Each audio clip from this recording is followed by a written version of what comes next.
Okay, so here we are on the sixth and presumably final video in the series of the Gronk droid series. And what we're going to cover this time is getting your UVs out of your 3D package. In this case, again, I'm using Maya, but the process is basically the same, I believe, in Max, although the name might be slightly different.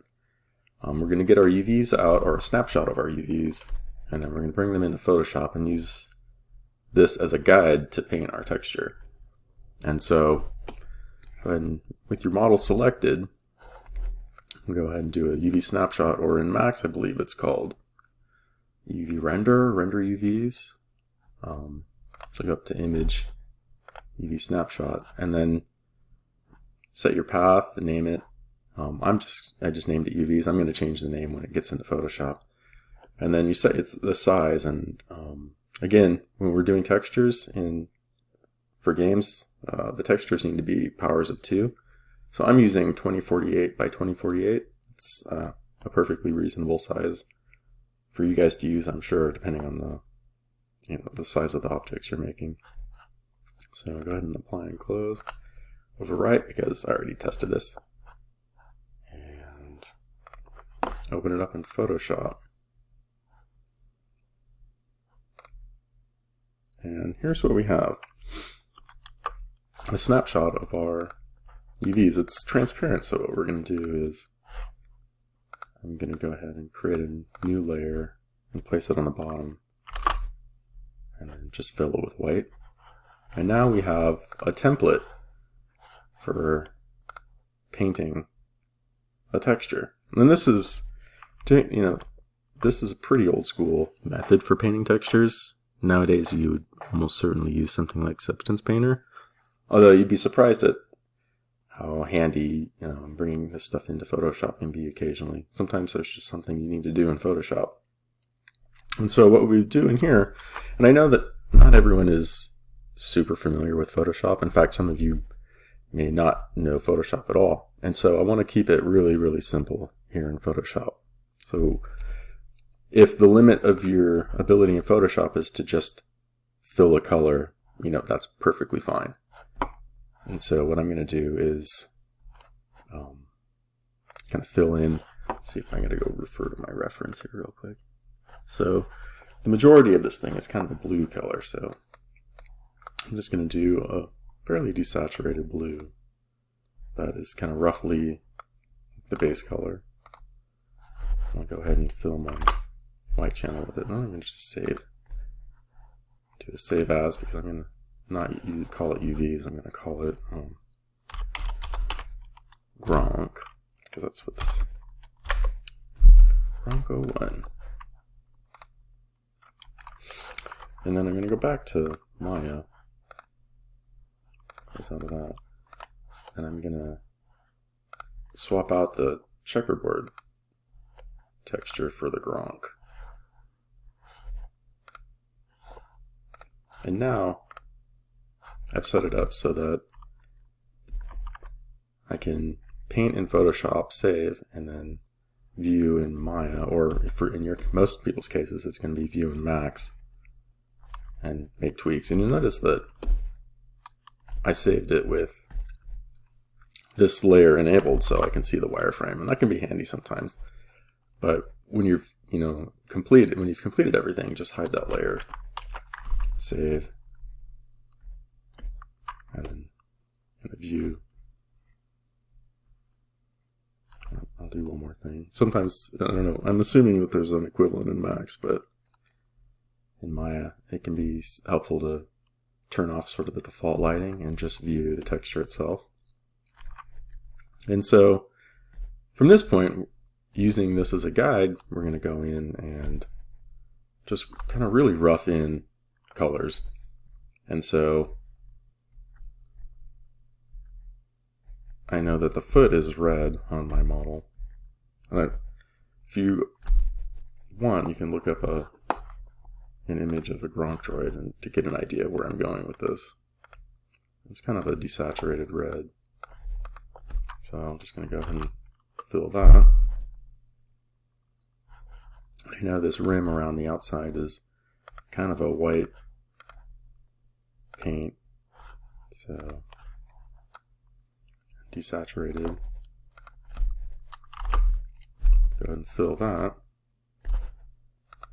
And then the leg part. And you may not know immediately what UV corresponds to what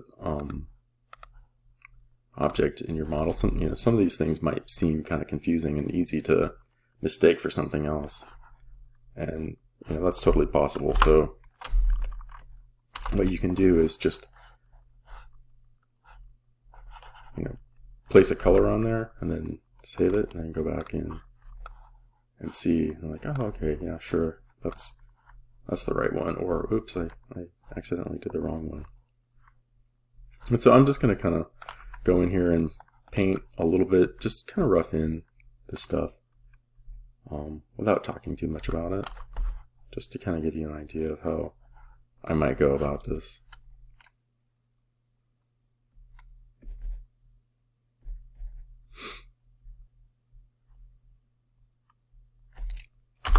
And so the first thing I do is I just go through and just try to do a fill color that loosely matches the color of the things I'm trying to create in here.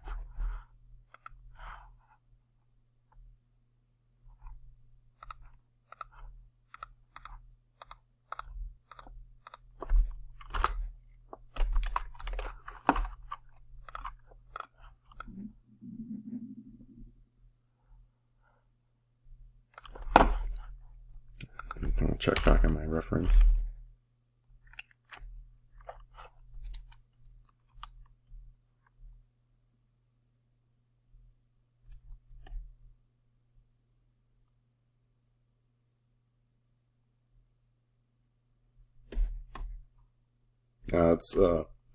Nowadays we have tools that allow you to paint in 3D, like Substance Painter, and it's really so much nicer, but you can still get things done kind of the old school way.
Let's hide this and see where we're at.